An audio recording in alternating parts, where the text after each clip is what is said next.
Nice to have you joining us today at the Satsang meditation service led by Jack, Norma, and myself, Santisha.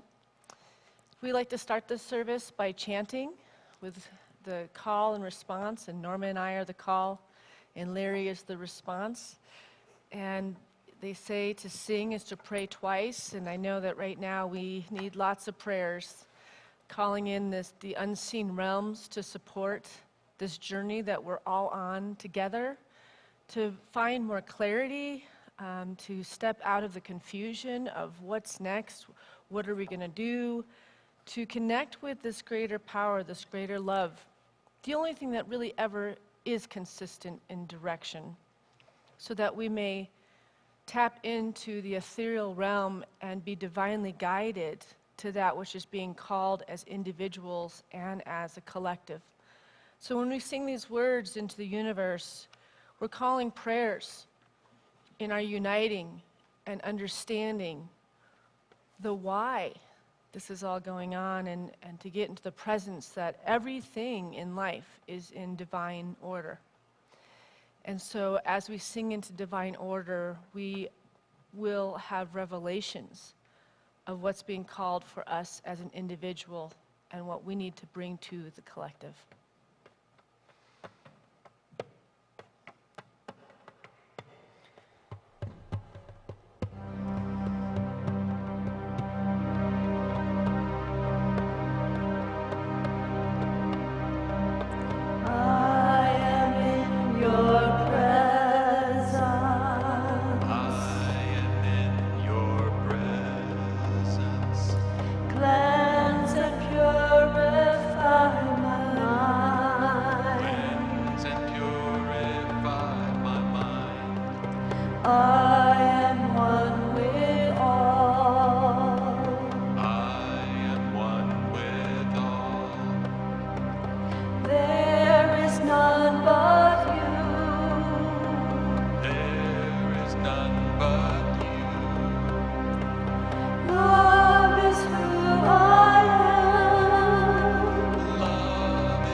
Where there is love, there's joy.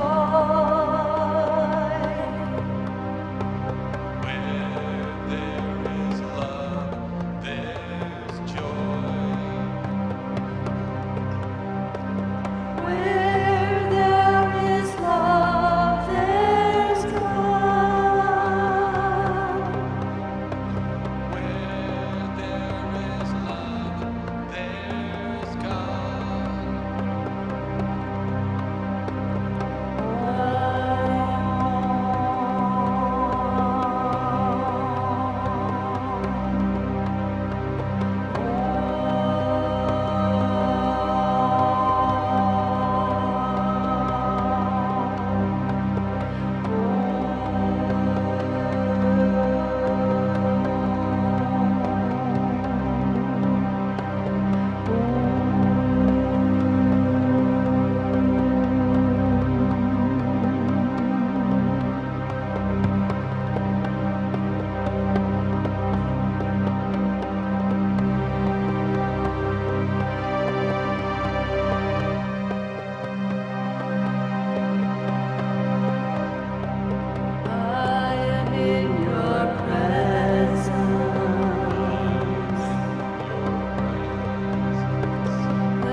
Good morning, everyone. Just a few announcements. I want to let you know that we're still doing our ministers' meetings on Zoom every Tuesday and Friday and Sunday at 12 noon. So that's on Zoom. And you can get the code to that by emailing unityofboulder.com so that you can join us and ask any questions you may have about Unity or the services that you've watched. And we'd appreciate having you. We also want to remind you that we have a Saturday afternoon service at 5 o'clock with Rev.Jack Groveland. And every Sunday we're still doing the same 9 a.m. satsang service, which is what this is. And then we have our 11 o'clock service with Reverend Cynthia Shadle. So you can tune into all of those, and when you're enjoying them, as you probably will, you can take some time to find that donate tab on your screen and make a donation so that we can continue our spiritual operations here at Unity of Boulder. And those are very appreciated. This morning I'm going to start with a dialogue that took place in Shakespeare's Hamlet. Can we have this first PowerPoint, please? Hamlet says Denmark is a prison. Rosencrantz, then all the world is a prison, for there is no place I know in the world to be as good as Denmark. Hamlet, why then, 'tis not a prison to you because you think it not. Rosencrantz, and it is a prison to you because you think it is. Hamlet, be it resolved then, there is nothing either good or bad, but thinking makes it so. Hamlet resolved, be it resolved, there is nothing either good or bad, but thinking makes it so. You will find, if you read the plays of Shakespeare, that he brings to light just about every important issue in life. And this is a very important issue that's being discussed here. Because we, at some place in our awakening process, in our living process, must become aware of the fact that no two people live in the same world. Everyone lives in the world of his or her beliefs. And everything that they experience is filtered through those beliefs. So you have this incredible, diverse, uncountable, astronomical number of personal perceptions. And they come along with personal opinions about different things. But there is no way to find yourself into the awakened state of awareness if you don't realize this and you don't understand that to finally have peace is to be able to look past the differences of other people, to be able to flow with the many differences being expressed by the many different people that are in your life. This is certainly a first and important step on the spiritual journey toward the full awakening that brings us into a dynamic peace that surpasses the understanding of the world. Because the world still operates from the illusion of being separate from one another. And that illusion is the underlying cause of all of man's conflicts. It's the underlying cause of man's inhumanity to man. People supposing their particular point of view, coming through their collection of beliefs, is the one and only right one, the one and only one that should be acknowledged, followed, and obeyed. So we have to get over that. We have to transcend that in our awareness. You know, I hear people say things like, this is a miserable day because it's raining. They say, this is a miserable day. And, you know, you can hear people say different things from their different points of view. Maybe it is for them because they planned a picnic at that day. I don't know. But, you know, I've heard people say things like, as a matter of fact, this is an interesting one I heard on the checkout line in the supermarket when they were installing all of these bicycle stations in Boulder. Someone said to a person that was with them, oh, just what we need, bicycle stations in Boulder so we can have more airbrained bikers mucking up the travel, mucking up the traffic. So these are points of view. And this is the way people feel according to their own perception, their own beliefs. And certainly you may have met people that are just have a negative outlook. Nothing is absolutely right. There's always something wrong. There's always something missing. And you hear them comment on this. Well, this is a particular flaw in certain negative people. And we also have to learn how to transcend responding to that in a negative way.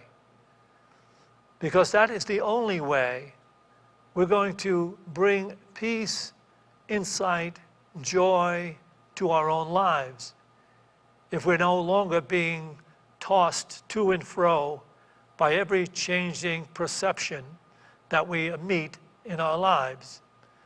And we're going to discover in the process of awakening that we can heal those seeming different opinions and different perceptions that people have by being so totally healed within ourselves. This is what it's really all about.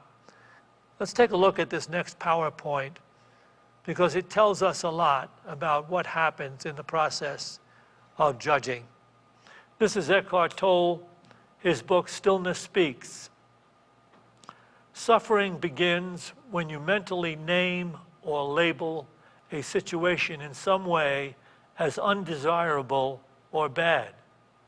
You resent a situation, and that resentment personalizes it and brings in the reactive me. Naming something as bad causes an emotional contraction within you. When you let it be without naming it, enormous power is suddenly available to you. The contraction cuts you off from that power, the power of life itself. So let's look at this again. Suffering begins when you mentally name or label a situation in some way as undesirable or bad. You resent a situation, and that resentment personalizes it and brings it in the reactive me. Naming something as bad causes an emotional contraction within you. When you let it be without naming it, enormous power is suddenly available to you. It is the power really of acceptance and the choice for peace and insight that comes to us when we do that. The contraction that you feel when you are naming something as undesirable cuts you off from that power, cuts you off from the power of life itself. So this is a modern day master, Eckhart Tolle, sharing with us the way the mind works and how we need to be mindful in dealing with the conditions and circumstances as we look upon them. It is necessary for us to do that in order to enter the enlightened state or the enlightened, awakened state of awareness. We could even ask the question, what does an ego-centered person gain from finding fault? You may hear people all the time finding fault, and some people, that seems to be their MO. They want to find fault with everything. But what do they gain from that? They gain a momentary or fleeting experience of specialness that they inside themselves must feel right, that they're looking upon something that they feel they have bettered than, they are smarter than, they are capable of judging that. Without realizing the fact that in doing that, they are cutting themselves off from the natural flow of being in peace. There's a natural flow of feeling good that comes when the mind is not filled with limited projections about conditions and circumstances. There's just naturally enters a state of well-being or feeling good, feeling peace. I can tell you I was in the Army, and I recognized in that experience, not because I was anywhere awakened in the experience, but some of the negativity was so great by soldiers that didn't want to be doing the Army regiments that they stood out.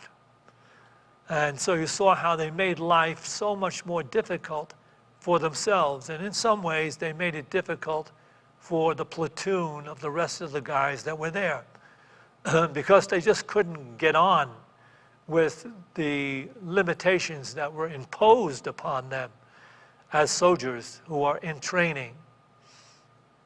So it is necessary for us to be able to transcend the negative thinking of people, because in doing that, we can heal ourselves, and in the process, we can heal them. If we're not responding from, the same kind of negativity, if we don't respond in kind to some negative affront or some negative condition or some negative statement or some negative outlook that somebody has, if we don't respond in kind, but manage to keep ourselves within at peace, bestowing peace in our own awareness, and not reacting, when we do that, and we do that enough, you will begin to recognize how it has an effect on these other people. Because all minds, in effect, are in communication. All minds are one in communication. And you find this being reiterated over and over and over again in A Course in Miracles. Can we have this next PowerPoint, please?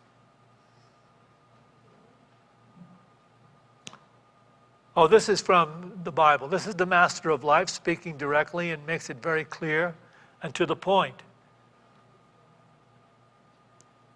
All right, we'll take the Course in Miracles quote first. You can encounter only part of yourself because you are a part of God, who is everything. His power and glory are everywhere, and you cannot be excluded from them. The ego teaches that your strength is in you alone. The Holy Spirit teaches that all strength is in God and therefore in you. We can leave it there. The divine awakening consciousness relates to us that we are all part of God, the one oversoul, the one true self of all being. And when we acknowledge that and we transcend our limited personal perspectives, our personal points of view, what we do is we enter a refined level of awareness in which we move with intuition and insight instead of conflict and one-upmanship. The object then of life really is to find happiness. But to find happiness, we must ultimately transcend the differences that appear to us that come through other people's points of view. Remembering that all people are operating from their limited perspective if they're still operating in the personal and not the universal. People operating in the personal will operate from their collection of beliefs, and they will have decided within themselves the right and wrong of things, the good and the bad of things. So we can't change that by fighting with them or trying to convince them overtly. But we can change them by holding no limited feelings toward them. This is a mystical approach to healing life. By holding no limited feelings or thoughts regarding any other person, they pick that up because we are all one in truth. The separation that we perceive from the personal level is an illusion and creates a false definition and interpretation of life. So it is incumbent upon us to eventually see that operating from the personal point of view is not conducive to bringing what we really want out of life, which is harmony, peace, insight, joy, friendship, all those things actually that lead to prosperity. People are amazed when they start to do this inner work. They become mindful in their approach to life. They are amazed at how their lives change so much toward the better. And not only that, but when you become an awakened person, you're operating from unconditional acceptance, unconditional love, unconditional compassion. What happens when you're doing that? You've entered the one and only attractive power of the universe. You've entered the attractive power of love, which in the end draws all good things to itself. So whatever difficulty, challenges, things that you might be meeting in life that you really would rather not be meeting, take to task your own awareness. Change your approach. Become more mindful of simply looking past the seeming limited, and you will see how things will change toward you, because the truth remains and can never be sundered. We are all one. All minds are always in communication on some level.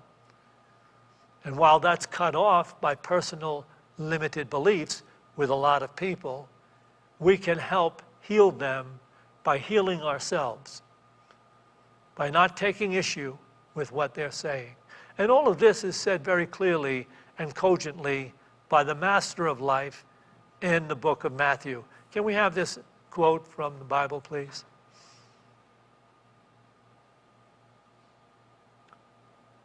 Judge not that you be not judged, for with the judgment you pronounce, you will be judged. And the measure you give will be the measure you get. Why do you see the speck that is in your brother's eye, but do not notice the log that is in your own eye? You hypocrite, first take the log out of your own eye, and then you will see clearly to take the speck out of your brother's eye. That is so clear and to the point. In relationship to our judgments, we're getting back the measure we're putting out.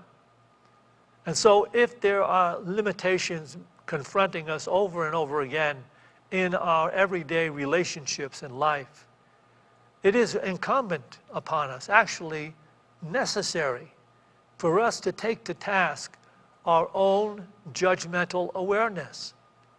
Release the judgments. Find the way into healing and peace and blessing and consideration. And the only way to do that is to train the mind to be mindful enough to look past the seeming slings and arrows of outrageous fortune that seem to come our way. Look past that and operate from a proactive level of awareness. That is, to not hold blame, guilt, resentment in your awareness. Be careful to not recognize these things when they come up. When you're feeling negative emotions and you look to see the origin of them and find that you're in blame of something, someone, that you're resenting something or someone, that's when you need to pause.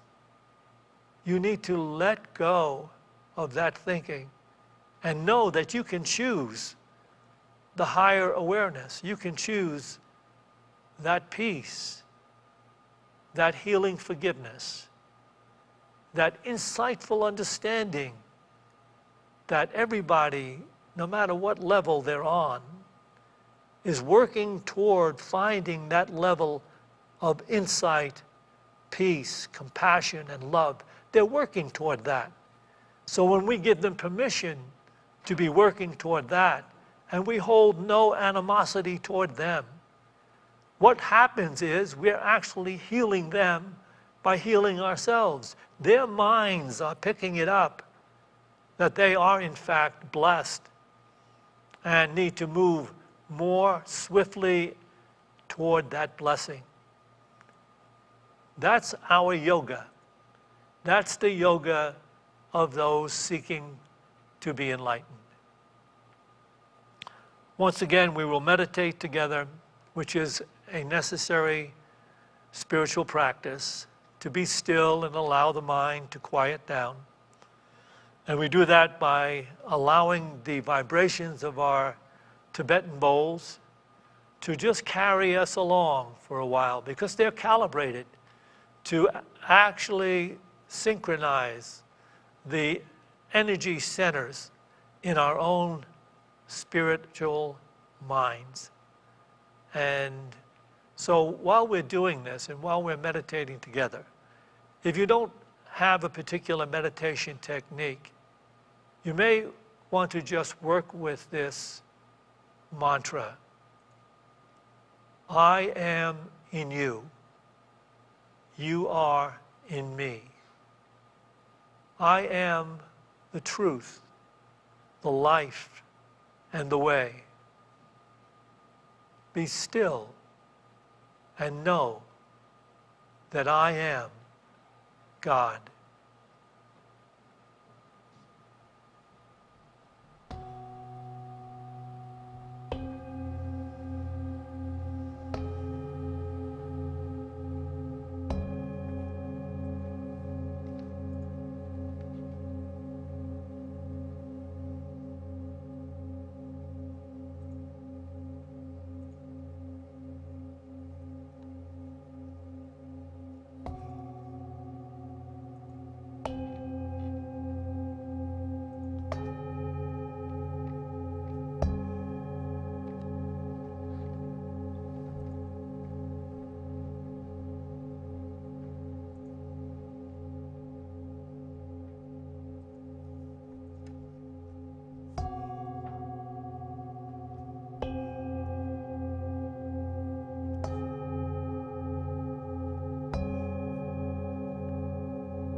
as we go forth from this meditation to those places that we occupy in time and space,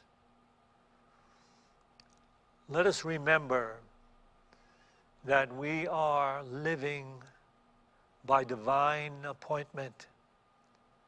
Life itself is designed to make us happy. If we just remember that and decide to practice mindfulness,